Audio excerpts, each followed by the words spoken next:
It should have been my first and biggest clue. By the end of the weekend, she had more pictures taken with them than with anyone else, including me. And there were definitely far more photos of them together than of her, me, and my own parents. But what bothered me the most were the photos of her with them while she was holding a picture of him. You probably have no idea who I'm talking about. When I mention she or her, I'm referring to my lovely bride, Wendy. When I mention them, I'm talking about her previous in-laws, Ed and Joan Parmalee. And when I mention him, I'm referring to my new bride's first husband, Kevin. The pictures I'm talking about were all taken on what was supposed to be the happiest day of my life, my and Wendy's wedding day. Kevin and Wendy were the typical high school sweethearts who stayed together through college at Bemidji State University and eventually married.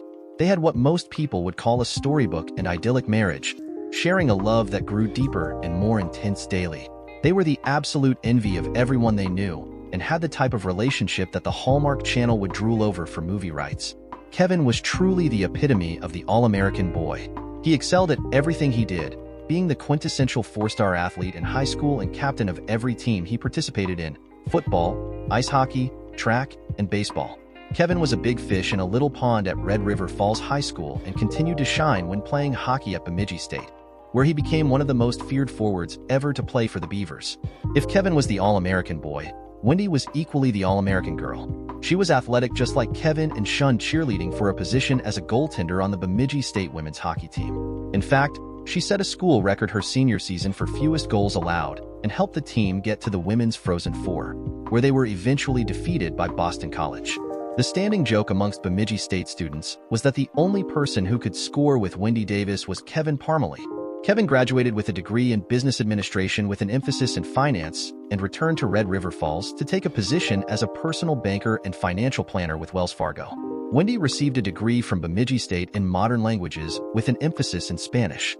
She taught Spanish full-time to freshmen and sophomores at Red River Falls Community College and also taught English as a second language courses to Red River Falls' growing Hispanic community.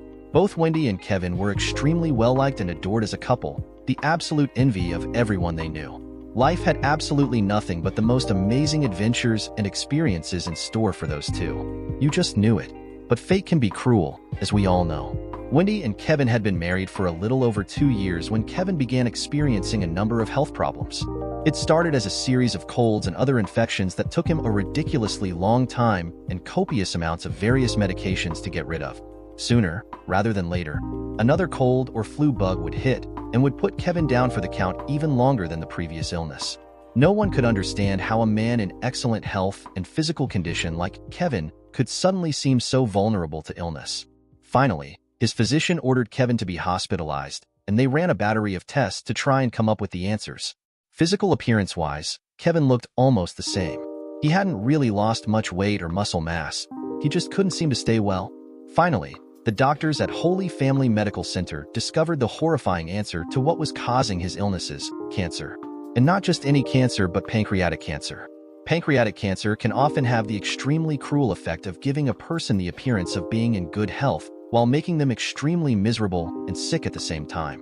Basically, you can actually look pretty good even though you are dying. Pancreatic cancer has a mortality rate of nearly 95% within 5 years. By the time a person even begins showing symptoms, the cancer is often already at an advanced stage and has begun to actively spread to the rest of the body. A PET scan soon revealed the worst. Kevin had cancerous spots on his brain, his lungs, his liver, his spine, and his kidneys. All of this had been discovered even before Kevin had a chance to start his first round of chemotherapy. The doctors at Holy Family Medical Center in Red River Falls immediately shipped Kevin off to the Mayo Clinic in Rochester, Minnesota. The disease was halted briefly, and Kevin actually seemed to make some progress. But hope turned to despair once again after Kevin finished his last round of chemotherapy. A new PET scan revealed signs of cancer in his lymph nodes and bone marrow. Despite the best care possible, Kevin's health continued to deteriorate. He died 3 days before their third wedding anniversary. To say that Wendy was devastated would be a gross understatement. The disappearance of the dreams and aspirations that she and Kevin shared was equal to the pain that most people endure with the loss of a child. Wendy stated eloquently that when she saw Kevin in his casket for the final time, she saw not just Kevin, but also the souls of generations of people who will never exist because Kevin is no longer here. She thought of the children and grandchildren they would never have, and those thoughts multiplied the pain and anguish she was feeling exponentially. It took her a good 6 months before she felt good enough to return to work, and it was another 6 months before she even seemed to resemble the person she was when Kevin was still living. Copious amounts of counseling and grief therapy had helped her get through the worst of it, but she still cried herself to sleep, clutching a picture of Kevin in her arms nearly every night. Ed and Joan Parmalee were equally devastated by the loss of their oldest son. Despite the fact that the Parmalees were blessed with 4 other amazing children, Greg, Bobby, Melinda, and Nate, they could not seem to get over the death of their favorite son. As a result, Ed and Joanne continued to dote love and affection on Wendy. They invited her to every family gathering and treated her as the guest of honor. Ed Parmalee did everything he could to try and keep Kevin's spirit alive in their family. Kevin was all that Ed ever talked about. His sports achievements, the life he would have had with Wendy, what an amazing businessman Kevin was turning out to be before he died.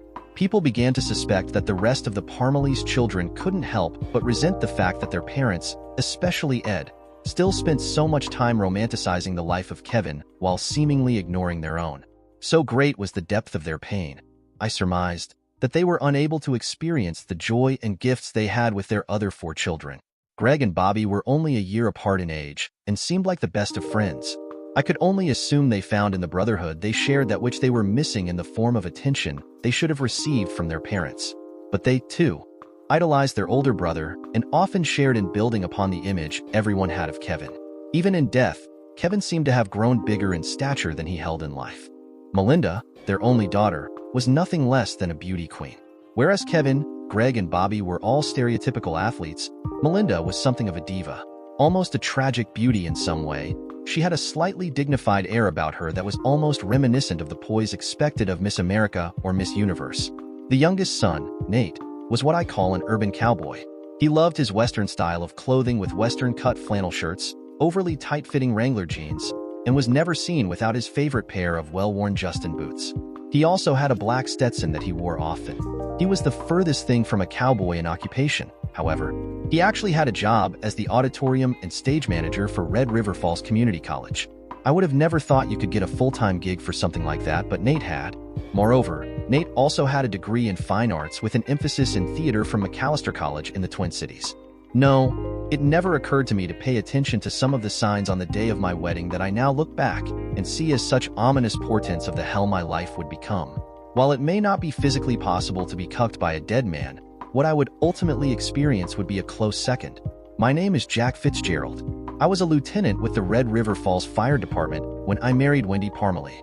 I had wanted to be a firefighter ever since I was in kindergarten, and our class got to take a tour of the fire station for Fire Prevention Week. I was totally hooked. I graduated from Red River Falls High School about 7 years before Wendy and Kevin.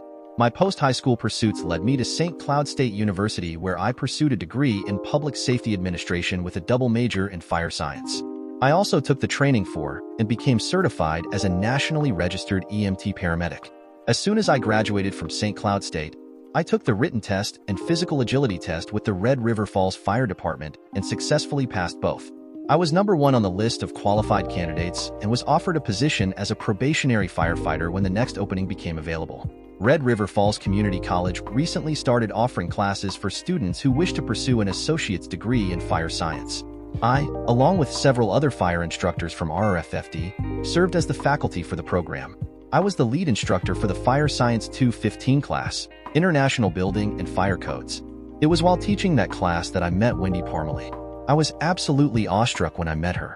I couldn't get over her amazing flame-red hair, her penetrating aquamarine eyes, and the millions of freckles that seemed to dot her face and arms. I'm a total sucker for girls with freckles. Wendy didn't seem to smile much, but when she did, it was $1 million smile. She was tall, around 5 feet 9 inches, and had a very trim and athletic body. I was extremely hesitant about asking her for a date. An English instructor at RRFCC had clued me into Wendy's past and what had happened to her husband. The thought of what she had to endure with being a widow at such a young age was painful, even for me. I saw her nearly every day at the college. One particular day she and I actually made eye contact, and I simply offered her a smile and a wave. To my joy, she returned both.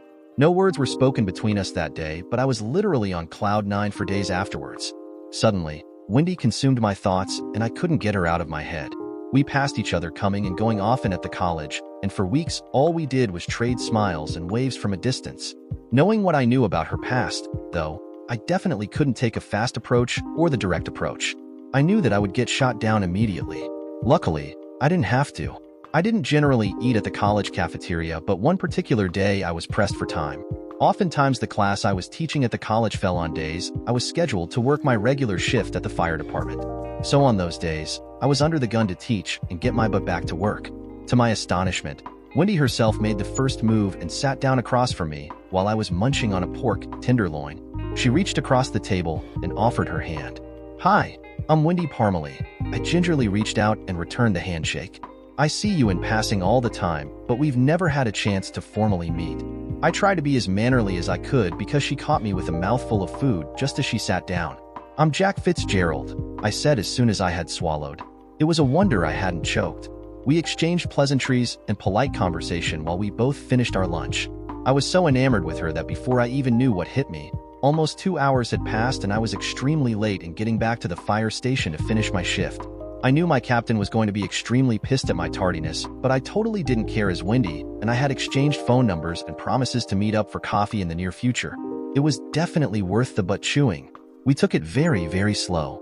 Almost all of our dates at the beginning were during the daytime and were usually to public places, the mall, our one and only museum, various restaurants for lunches, lots of bike rides and trail hikes, and movie matinees. Wendy was very forthcoming when talking about Kevin and, oftentimes, I would let her cry out her frustrations at having the life she dreamed of with Kevin taken from her. We had been doing our version of casual dating nearly 4 months before Wendy eventually let me kiss her goodnight after an evening with dinner and a movie. I walked her up to the front of the small bungalow that she and Kevin bought as their starter home, held her hands in mine, and leaned in for a gentle but heartfelt goodnight kiss. I promised myself that I wouldn't even begin to think about having a sexual relationship with Wendy until she was good and ready, and resigned myself, with no hesitation, that I would wait until we were married, if I was fortunate enough to get to that point. Wendy and I had been dating for nearly a year before either of us brought up the topic of getting married. I started the conversation by simply asking if she saw herself getting married again and moving on. She said yes. Much to my surprise, she furthered the conversation by stating that she thought she could see herself with me in her future, too. Needless to say, my heart exploded with joy at hearing those words. From that moment on, our relationship began to deepen. She would still talk about Kevin a lot and her previous life with him, but instead of the conversation turning into an emotional maelstrom, she seemed like she was to the point where she could think of him and smile while knowing that she was still a young and vibrant woman with a future ahead of her. We continued dating for another 6 months before I felt that I was comfortable enough to pop the question. At that point, it was 3.5 years after Kevin's passing. I asked her to marry me at one of our favorite parks overlooking the Red River Valley. When he said yes immediately, and I was immensely happy. But shortly after agreeing to marry me, Wendy had a couple of requests. First, she wanted me to formally ask her father Mike for her hand in marriage. And second, she asked me to please speak with Kevin's parents, Ed and Joanne, for their blessing as well. Asking Mike Hassman, Wendy's father, for permission to marry his daughter was a piece of cake. I had really hit it off with Wendy's parents, Mike and Christy, when I had first met them, but I had definitely not hit it off when I met Ed and Joanne for the first time, or any other time after that, for that matter.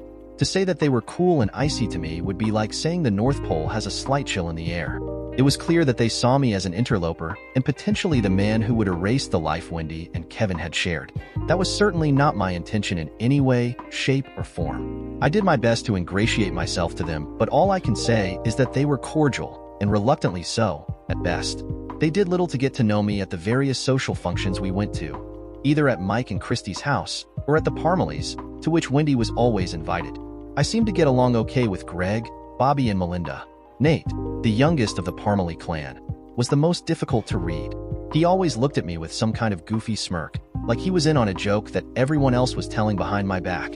I couldn't help but sense that Ed and Joe and Parmalee hoped that somehow Nate would come in and sweep Wendy off her feet and restore her place in the Parmalee family. When I showed up that fateful night at the Parmalee house to ask for their blessing for Wendy and me, Ed Parmalee looked as though someone had just shot him in the stomach. Neither Ed nor Joanne said a word at first, just stunned silence. Ed rose slowly from his chair, went upstairs and went to his bedroom, closing the door behind him. Joanne tried to compose herself and simply said, "It's nothing against you, Jack. You seem like an awfully nice man. We just want what's best for Wendy, that's all." I had absolutely zero idea of how to take her response.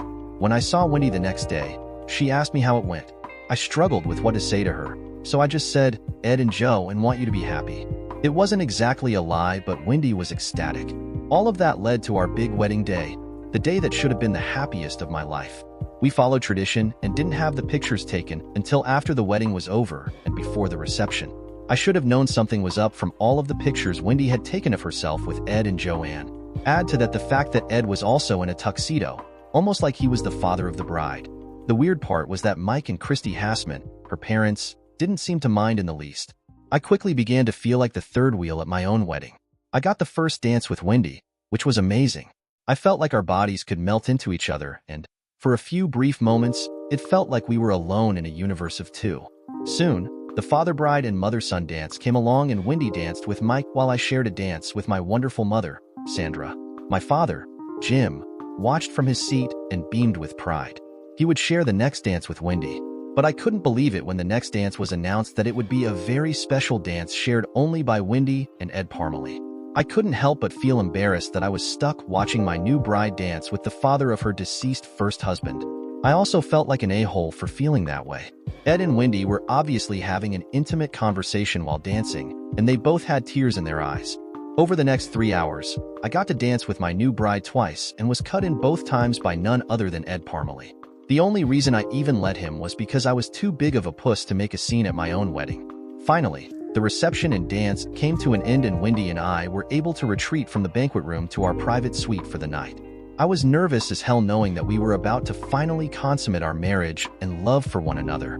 It would be the chance to finally put all of the frustrations of the wedding and reception behind us and truly express our love for one another. Wendy came out of the bathroom dressed only in a one-piece bright white teddy that looked absolutely amazing. I've never physically drooled over a woman before, even during the horniest periods of my teenage years. But the vision standing before me was none other than the absolute perfection of the female form. Her blazing red hair seemed to glow as she let it hang in a free fall down her back and shoulders. She tried to be confident but was clearly just as nervous as I was. She led me to our bed by the hand. I was dressed only in boxers. I initially intended to leave the bedside lamps on. I wanted to be able to see the woman I was making love to for the first time. But Wendy insisted on turning off the lights. We wasted very little time on foreplay. We kissed deeply and passionately for a while before she finally had me get on my back and she mounted me cowgirl style. It all seemed to be sudden and fast, but I hoped that it was only the first of many couplings we would share that night. I could barely make out her lithe form in the darkness. What I couldn't see, my imagination made up for. It was all I could do to concentrate on pleasing my new wife and not blow it. Surprisingly, even though it had been several years since I had been with a woman myself, I did an amazing job of not blowing it too soon. Oh my God, you are so amazing. Oh, I love the way you make me feel, Kevin. I stopped thrusting almost immediately as my brain processed what she had just said. I lay there, nearly out of breath myself, but from an equal amount of shock as much as sexual fervency. What's the matter, babe? Why did you stop? She asked, obviously eager to get back to what we were doing. Did you just call me Kevin? I stuttered. What? Why would no? God, no. Why would I do that? I reached over and turned the light on. Wendy's face had a very light sheen of sweat built up on it. Yes, you did. You did call me Kevin. Is that why you wanted to keep the lights off? So you could think of Kevin while we were making love for the first time? God, no. Why would you think that? And why would you just stop in the middle? I mean, I was almost there, Kev. Jesus, you just did it again. God. Now you're confusing me with all this talk of Kevin. I can assure you I didn't call you Kevin. I know who I'm with now, Jack. She rolled off of me and lay next to me on the hotel bed. God, Jack, thanks for ruining our consummation. Oh, she was really pissed. Hell, hath no fury like a woman denied a climax. I'm sorry, sweetheart. I know what I heard. Maybe you didn't mean to say it, but you did. And I will always go out of my way to be sensitive of your first marriage because you both deserve it. But I also gotta know that I'm gonna be first in your life, too. You are, Jack. You really are. I'm not sure why you thought I said Kevin's name, but I can understand why it would bother you. She turned towards me on the bed and snuggled up to me. Look, it has been a really long week leading up to today, and an incredibly long and stressful day for both of us. Maybe we should grab a little sleep first, and we can pick up where we left off in a few hours, huh? Nothing a guy likes better than getting woken up for sex, right? And she kissed me on the cheek. Sure, Nothing better a guy likes better than wake-up sex. I reached down and grabbed my boxers and pulled them back on. Somehow, I was suddenly embarrassed by my rapidly waning erection. I turned towards Wendy, spooned her, and turned out the light. I didn't get woken up for sex that night, and I got very little sleep as my mind replayed the event over and over. I would have to live with the ignominy of knowing that I couldn't even finish making love to my wife for the first time. Worse yet, despite her denials, was the knowledge that she was making love to her dead husband instead of me, in her mind, at least. Wendy and I didn't have much time for a honeymoon. We had decided to hold off taking a trip until the end of summer, when our respective work schedules could better accommodate it. The week following our wedding was busy with me getting all of my stuff moved out of the two-bedroom apartment I had lived in for so long and getting moved into the house with Wendy. Hindsight is always 20/20ths, and one of the other major mistakes I made at the very beginning was allowing myself to be talked into moving into the home that Wendy and Kevin had shared. Wendy had made a lot of convincing arguments, including a list of pros and cons, as to why I should move in with her. It goes without saying that I felt like a stranger in the house the minute I moved in there. Truth is, during the time that Wendy and I were dating, I never really spent any appreciable amount of time there. All of the furniture was what they had bought together. Yes, even the bed in the master bedroom was the one that she and Kevin had shared. I definitely tried to talk Wendy into getting new furniture and decorating the house in a style that was more reminiscent of who we were, or at least who I thought we were, as a couple. Wendy kept repeating how much money she and Kevin had spent on their furniture and belongings, and how it just didn't make sense to spend so much money on brand new stuff. She also used the argument that she knew I didn't make as much money as a firefighter as Kevin had made as a personal banker. And so, to my great discredit, I went along to get along. I held my tongue, kept my peace, and did it all because I absolutely loved and adored the woman I was married to. A few awkward days went by after we had gotten married and settled into the house as a couple before we attempted to make love again. This time, it was slow and loving, and I felt like I was finally making the sexual and emotional connection with Wendy that I desperately wanted. And this time, with an obvious amount of effort on her part, no names of previous lovers were mentioned at any time during the act. The only thing that bothered me was that Wendy seemed to be really into the act, not because she was sexually aroused, but because she was determined not to have a repeat of our wedding night. I knew that Wendy didn't experience an orgasm that second time, probably because she was concentrating so hard on making things okay for me. On one hand, I appreciated her effort. On the other, I couldn't help but feel deep down inside that it was pity sex and a silent apology. I knew perfectly well that Wendy knew exactly whose name she called out that night, and trying to make up for it now, without actually talking about it, only added a bit of salt to the wound. Exactly 1 week after our wedding, Wendy and I were invited to a barbecue at Ed and Joanne Parmalee's house. All of the Parmalee clan was going to be there, including Greg, Bobby, Melinda, and Nate, as well as the Greg and Bobby's children. I really did not want to go, but I knew that there was no way I was going to win an argument against going. So, as usual, I kept my damned mouth shut, carried the pistachio salad Wendy had made into Ed and Joanne's house, and did my best to act like some sort of invited guest. Ed and Joanne, of course, greeted Wendy with hugs and kisses. Ed turned his back on me to go check on the grill, which apparently demanded his undivided attention at that exact moment. I reached for Joanne's hand, shook it gently, and said, "Thank you for having us." Joanne just gave me a weak smile, and then walked to the backyard arm in arm with Wendy as the two of them struck up an animated conversation. I got in the backyard and was half-heartedly greeted by Greg Parmalee, who had only been a little over a year younger than Kevin. "Hey, Jack," he said, extending his hand. "Glad you and Wendy could make it. Can I get you a beverage or something?" Sure. What do you got?" "Coors, Bud Heavy, or Bud Light? Take your pick." "Bud Light would be perfect." Greg handed me the bottle of Blue Yummy, and I kind of awkwardly stood by and listened to an animated conversation between Greg and Bobby over the grain market, something I knew absolutely nothing about. Both Greg and Bobby worked in agricultural sales, with Greg an up-and-coming salesman for John Deere implements and Bobby as a seed dealer for Monsanto. Both men owed their living to the overall health of the farm economy, and I'm sure their conversation was extremely important. I excused myself from their company, which neither even noticed nor acknowledged, and wandered aimlessly about the backyard, watching the kids play on the trampoline and the swing set in their grandparents' yard. Something odd eventually struck me about the image of a grown man watching little kids play while sucking down a cold beer, so I eventually made my way back to the patio where the rest of the adults were sitting. When the burgers were finished, Ed Parmalee called everyone to the table. Much to my dismay, there were only enough seats at the large table on the patio for Ed, Joanne, Wendy, Greg and his wife Samantha, Bobby and his wife Tabitha, Melinda and her fiancé Reese, and good old Nate. Embarrassingly, I was invited to sit with the 4 kids at the picnic table. Worst of all, I kept seeing glances from Nate looking at me with a goofy smirk on his face as if to say, "You poor, pathetic pig." I laid off the beer the rest of the afternoon.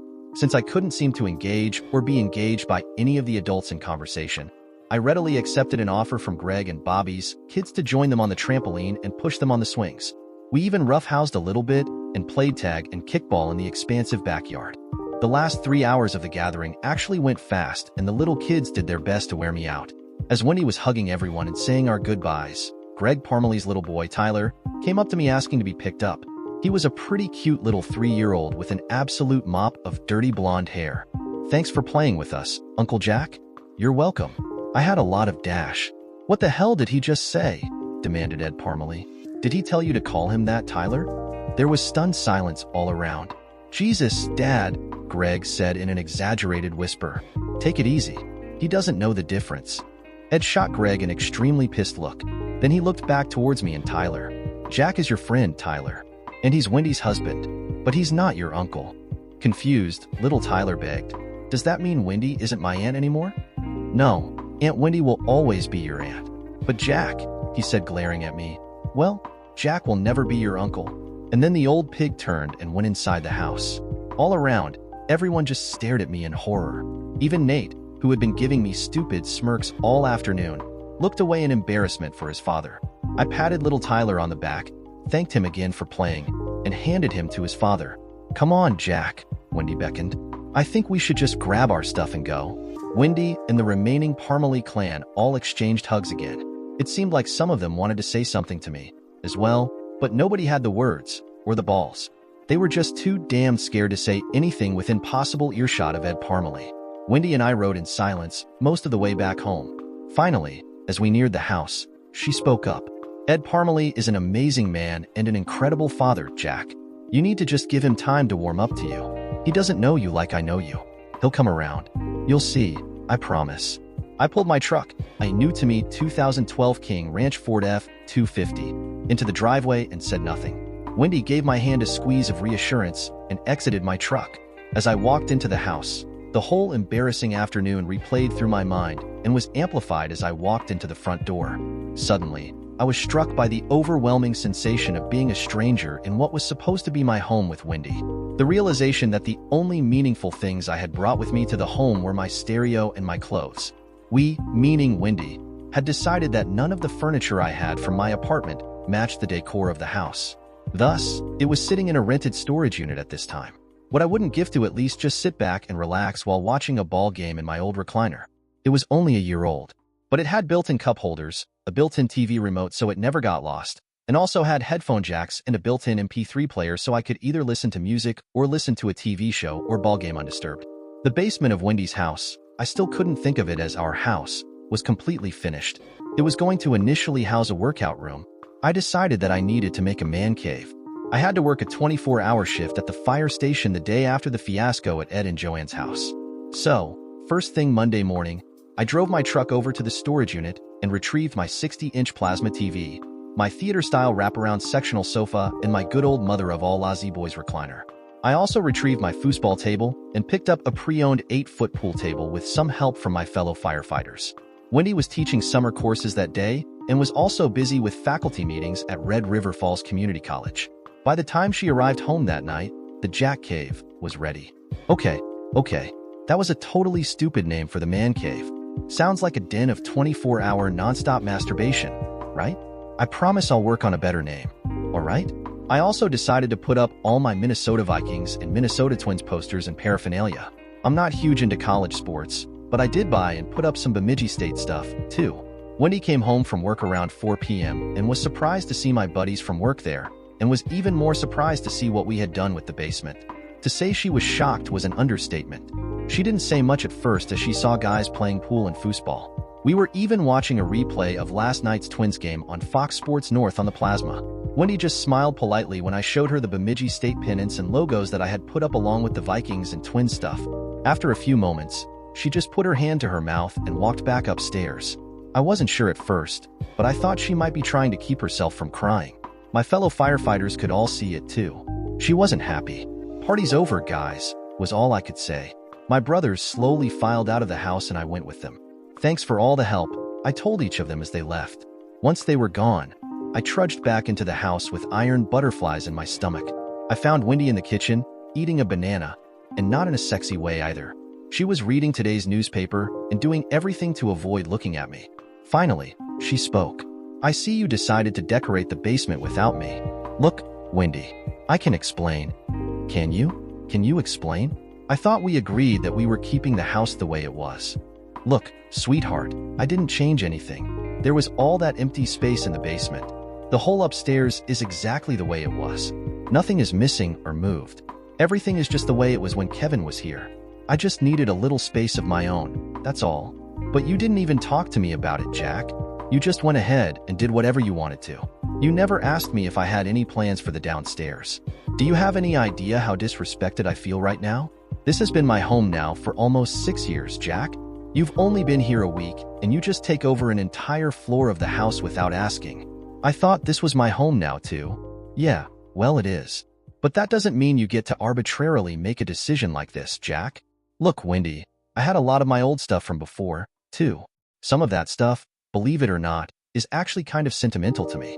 I mean, you have everything in this house that you had before we got married. I mean, before today, I had absolutely nothing in this house of my own. I just wanted some of my things. I wish you could understand that. And I wish, Jack, that you could understand how upset you've made me," she said, getting up from the table and heading for the bedroom.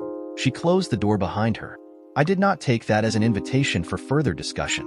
An hour passed. I finally got hungry and decided to make some supper, even though it was summer and not really the best time for it. I whipped up a quick batch of spaghetti along with some garlic bread and a tossed salad. I mustered up the courage to knock on the door to the bedroom. "You can come in," she said dryly. She was lying on the bed reading a book.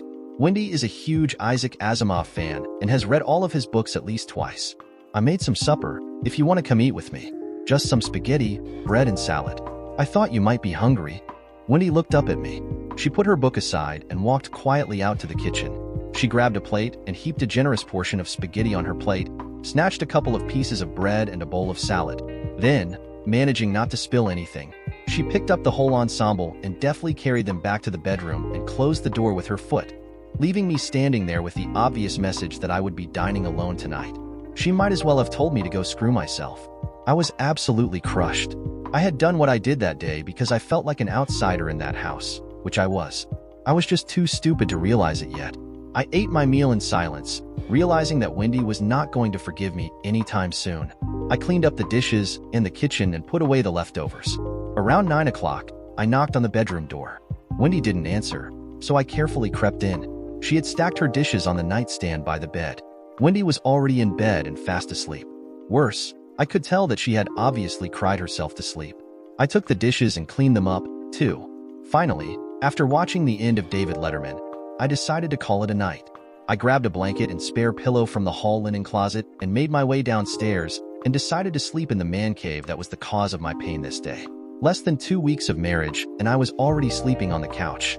I got up early the next morning and decided it was as good a day as any to get back into my distance running. I was gone for almost 2 hours, which was probably a lot longer than I should have run, considering how long it had been since I last ran in springtime. But being out and about with nothing to do but run gave me a chance to clear my head a bit. By the time I got back, it was only 7:30. But to my dismay, Wendy had already been up and left for work. Worse, she had written a note and left it on the table. "Babe, left for work early for a meeting. We need to talk and get some things settled. I'll be home mid-afternoon." Shit. As the day went on, I started to steel myself to the fact that she was going to insist on the man cave disappearing. The one area of the house I could sort of call my own. It was also the one area of the house where I didn't feel like I was constantly being watched by a ghost. True to her word, Wendy came home right at 2:30. She changed out of her teaching attire and into a light sundress. I have to say she looked absolutely amazing in it. If it hadn't been for the fact that she was pissed at me, I would have taken her right then and there. She immediately started in on me about the man cave and how we had agreed that decisions regarding decorating of the house were to be made by both of us and not just arbitrarily by one of us. What about all the furniture in the bedrooms, living room, and kitchen? What about them, Jack? Wendy, I never got any say in whether I wanted to keep that stuff, or how any of the rooms should be decorated. You just wanted everything to stay exactly the way it was. What would be the point in throwing out perfectly good furniture that matches the decor of the house so well? There is absolutely nothing wrong with any of my stuff either, honey. I bought good stuff for my apartment. Yes, but it was all stuff that screamed bachelor pad. Everything in this house is stuff that was picked out by a loving couple, Jack. It gives off the impression that two mature, loving, and successful people live here. I wasn't getting anywhere with her. Look, this is difficult for me to say. It would kill me if I offended you, Wendy, but I'm going to have to trust that as a married couple we can share with each other what is on our mind. Of course we can, Jack. Okay, then, here goes. This whole house is exactly the way it was when you and Kevin lived here. It still holds the essence of who you were as a couple. Now that I'm living here, there is nothing here that says anything about me. I can't help but feel like a stranger here. There is nothing here that has any of my personality to it. That's why I felt like I needed to create a space in the basement. I could leave everything on the upstairs the way it was for you and Kevin and carve out a little niche for myself that wouldn't impact that at all. This place is your place, Jack. I know it probably seems a little foreign to you because it is more familiar for me. This place will grow on you the way it did for me. It is the two people living in the house that make it a home, not the furnishings, Kevin. My heart sank and my stomach filled with acid. What did you just call me? A look of realization came over Wendy's face. I'm sorry, Jack. We were just talking about Kevin a second ago. It was just a slip of the tongue. Kind of like our wedding night, I reminded her. Jack, that's not fair. I totally don't remember saying that. I just looked away in disbelief. Wendy made a peace offering by reaching out and putting her hands on my arm. Look, we haven't even been married a full 2 weeks. I don't want us to start our life together by arguing like this. I'm willing to let the man cave stay for now. Fair enough? I was still stinging from being called Kevin, but I accepted the olive branch because I, too, was tired of fighting already. Maybe things would get better, and I would just eventually get used to everything. After all, it was just stuff, right? We decided to take a walk around the neighborhood, and it felt good to hold hands and engage in some idle chit-chat that didn't involve furniture or her previous life. I surprised her again by making beef stroganoff for supper that night. Being a career firefighter makes you a cook out of necessity, and if you are a bad cook, it will teach you to become a good cook, lest you face the wrath of your hungry brothers. Winnie led me to bed after I had fallen asleep during Letterman's top 10 list. There was no sex that night, but it felt good to at least share the same bed with my wife again. I ended up working my regular shift the next day at the fire station, which was fairly uneventful. When I came home the following morning, Wendy had left me a note letting me know where she was and what she would be doing during the day. She also said she planned to host a family get-together this Sunday at our home. She planned on inviting her parents and my parents, along with my sister Jane. Much to my chagrin, Wendy also invited the entire Parmalee clan. I knew immediately that I was in for a repeat of last week's debacle. Thank God I still had my man cave intact. At least I could escape there if I had to. One nice gesture, however, was that Wendy had gone to the furniture store while I was working at the fire department and had bought me a recliner that was nearly identical to my favorite one. Only it was styled quite similarly to the rest of the furniture in the living room. It even included the built-in remote and beverage holders. Wendy temporarily moved Kevin's recliner from the living room to our spare bedroom for the time being. Everyone started showing up Sunday right around noon, and I played host and welcomed everyone as soon as they came in. My parents, Jim and Sandra, were among the first to show up, and I gave them the nickel tour, while Wendy's family let themselves in. I had just finished showing my parents the upstairs of the house when the entire Parmalee clan showed up. Ed and Joanne gave the living room a once-over and immediately spotted the fact that Kevin's chair was missing. That's not Kevin's recliner, Ed blustered. What happened to his chair? Wendy bought me that a few days ago, I explained. The other recliner was moved to the spare bedroom that Wendy also uses as an office. I refused to refer to the chair as Kevin's chair. Jesus, there wasn't a damn thing wrong with that chair. No need to go and hide it. For Christ's sake, he mumbled. Ed and Joanne, you remember my parents Jim and Sandra? Oh, yeah, Ed said, half-assed. Nice to see you all again. Dear, he said to Joanne, why don't we make our way to the kitchen and see Wendy? As they left, my dad just gave me a look of, what the hell is his problem? I tried not to make a big deal of the slight. What did bother me, however, is that Ed and Joanne sat down at the kitchen table. Our home is set up with a fairly open kitchen that includes the main dining area and only has a small breakfast bar in the kitchen itself. Ed promptly sat down at the head of the table and took ownership of the space, irritating me to no end. The rest of the Parmalees, Greg, Bobby and Melinda and their significant others, all herded into the house and began strolling about and checking out the house to see what else was different now that I had moved in. Nate was the last one to show up and greeted me with his typical smirk and a ridiculously strong handshake. It didn't take everyone long to discover that I had made some changes to the basement, and people started gravitating downstairs. All four of the Parmalee grandkids were immediately smitten with the pool table and foosball table and began to play raucous games of both. Apparently, they had neither knowledge of nor interest in the rules to either game, but I wasn't about to interrupt their fun. I'm also a bit of a gamer and have both an Xbox and a Nintendo Wii system and picked out some age-appropriate games that the kids could play on the big screen TV. Greg, Bobby, and Nate all spent most of their time down there, as well as my parents and Wendy's parents. The only major source of irritation through the whole day was that, yet again, there weren't enough seats at the dining table, so I simply chose to eat downstairs with the kids. It wasn't too big of a deal as my own parents ate there with me, and we had a good time watching the kids play. They had found a fun spot and weren't about to give it up. Eventually, after dinner, Ed Parmalee got up from his spot and made his way down to the basement. It was just me and the kids down there as Greg's kids insisted that I play a game of foosball with them, 2 against 1. Ed looked quite disapprovingly at what I had done and just grunted. "You know, this isn't what Kevin and Wendy had in mind for this part of the house," he said. God, I couldn't get over the arrogance of the man. I knew that he was just trying to goad me into an argument or pray that I would make some kind of disparaging remark about Kevin so he could immediately report my transgression to Wendy. Well, I kind of decided to make a gathering space that was a little less formal than the upstairs. A place where people could let their hair down a bit. Seems to be a bit of a hit.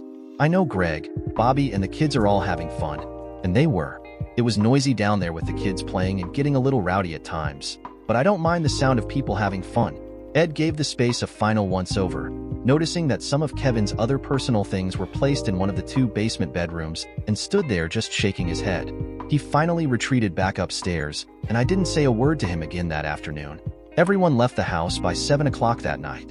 Wendy's parents were the last to leave. Even Mike, Wendy's father, complimented me for my work in the basement and that he had a lot of fun today. "I have to admit," Wendy said, "that your man cave was big hit.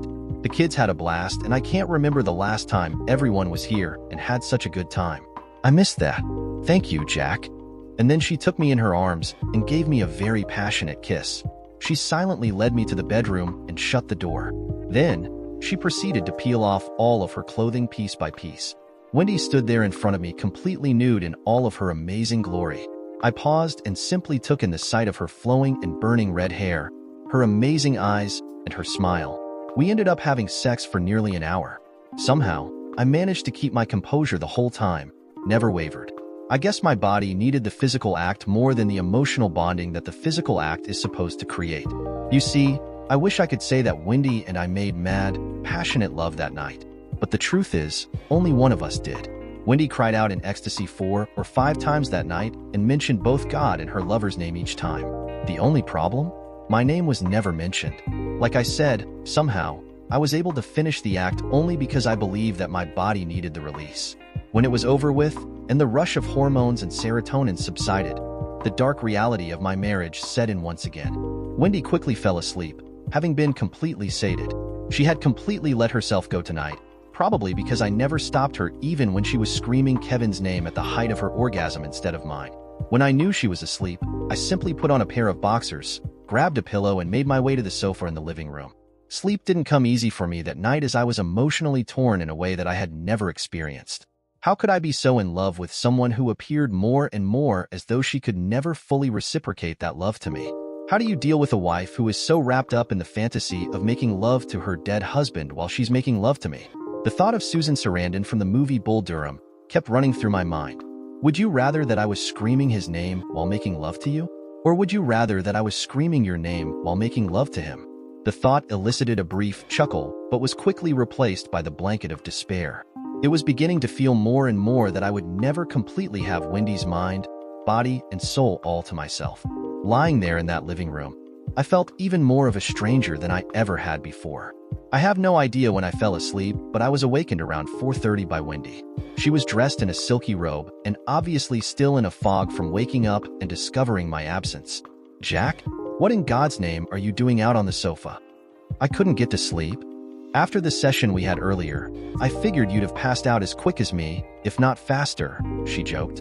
We? The session we had? Wendy was puzzled. Who else would I be talking about?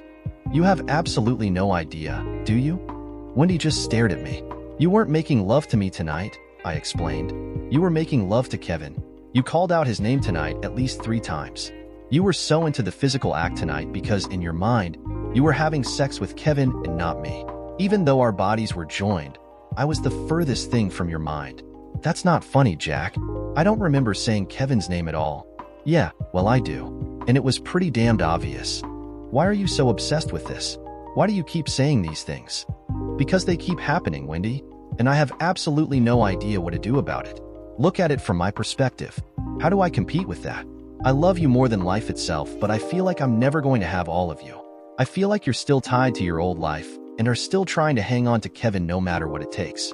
I mean, you're screaming his name while you're making love to me. How the hell am I supposed to compete with that? Wendy was silent as she groped for something to say. Finally, all she could manage to spit out was, I gotta work in a few hours. I'm going back to bed. If you're comfortable on the couch, then stay there. But I am not going to discuss this idiotic bullshit anymore. When you finally start making sense, Jack, I'll be waiting for your apology. She stomped off back to the bedroom and slammed the door shut. All I could do was just flop back on the sofa in frustration. Sleep, of course, did not come for the remainder of the night. Despite the incredible sex just a few hours ago, Wendy and I were drifting farther and farther apart. I retreated to the basement and flipped on the TV to catch SportsCenter reruns and the early morning news shows. I gave Wendy a wide berth as she got ready to head to work, anxious to avoid another tense standoff. I worked a 24-hour shift on Tuesday and then spent a couple of tense days at home on Wednesday and Thursday of that week. I tried to keep the peace as much as possible and had dinner ready for Wendy when she came home from teaching her classes. When we weren't eating lunch or supper, she kept busy preparing for school or spent most of her time in the bedroom reading a book. I ended up spending most of my time hanging out in the basement watching TV or playing Call of Duty. There were a number of projects around the house that I could have worked on, but still felt like too much of a guest in the house to even offer a suggestion of remodeling, decorating, or fixing something. There was a light fixture on the front porch that needed to be replaced. Wendy refused to allow me to fix it as she wanted to find the exact same style of fixture to replace it with. Why? Because she and Kevin had picked out that fixture themselves shortly after they moved in.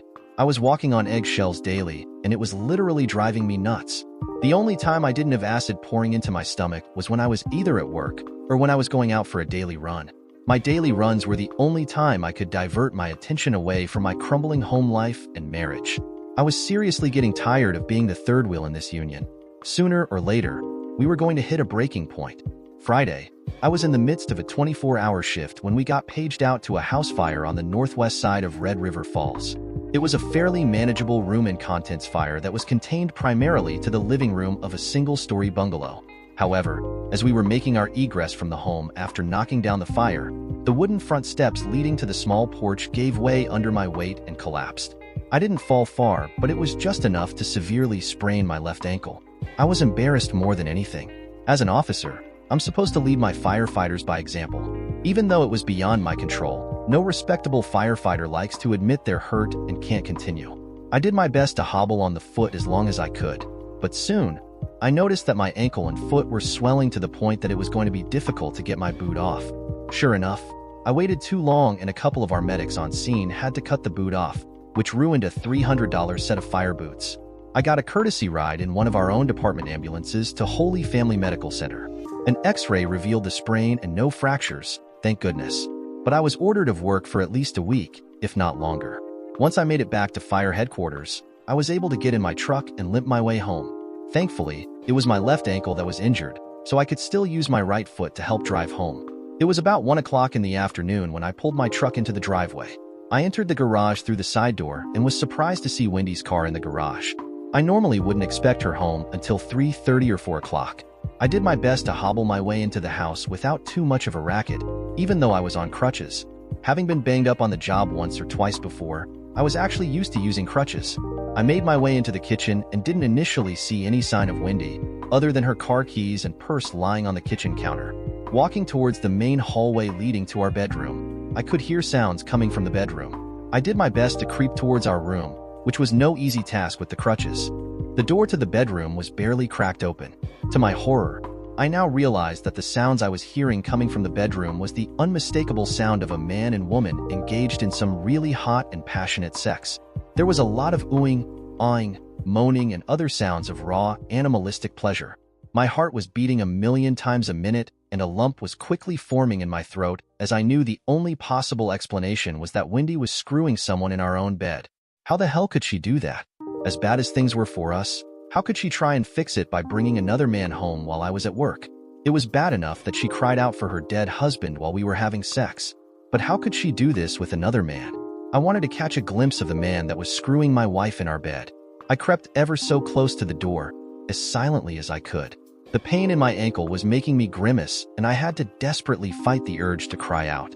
I leaned in toward the door and tried to glimpse through the thin opening. The sounds of sex were louder, but there was something odd about it. It didn't sound real. They sounded almost recorded. When I was finally in position, I could see Wendy fully sprawled out on our bed spread eagle, her eyes clenched shut and a look of both pleasure and pain contorting her beautiful face. She was using medium-sized dildo on herself, bringing her to the brink of orgasmic bliss. Wendy was screwing herself with fervor, her left arm clutching a large photo frame tightly to her chest. The audio I was hearing was coming from the TV in our bedroom. Unmistakably, I was hearing the voice of Wendy and her late husband quite clearly. I almost felt like I was on the verge of tears. It was obvious that Wendy was clutching a photo of Kevin in her arms while she made love to him in her imagination and screwed herself stupid with the toy, all while watching a private video that she and Kevin had made of themselves having sex. Unconsciously, I had quietly opened the door further to give myself a better view of the macabre sex scene taking place in front of me. I had a ringside seat to what I felt was yet another nail in the coffin of what I had once thought was going to be a marriage that dreams were made of. I had to be the only man on the face of the planet who was actually being cucked by a dead man. The thought only added to my increasing humiliation and embarrassment. Even in death, it appeared that Kevin was more capable of sexually satisfying my wife than I was. I was deep in thought when Wendy apparently came down from her orgasmic peak long enough to open her eyes to get another glimpse of the action on the TV screen of her hot sex session with Kevin. As she did, she instinctively cast a glance toward the door and saw me standing there. A gasp of horror followed by a brief shriek sent her scrambling from the bed and into the bathroom where she quickly slammed the door shut. I felt stupid just standing there, and so I turned and limped my way back toward the kitchen and living room. Alcohol suddenly seemed like an overwhelming necessity, and I strained to get myself to the fridge and retrieve a tall bottle of Budweiser. The hospital had also given me a 2-week supply of Percodan, and I was suddenly hit with the urge to swallow the entire bottle and wash them down with a dozen bottles of beer, or wine, or booze, or whatever type of quaff we had in the house. I didn't even know, and I cared even less. It was over an hour later before I heard the bedroom door open. Blissfully, the whole movie had ended just shortly after my discovery of Wendy. I was fully laid out in the new recliner that Wendy had bought me last week.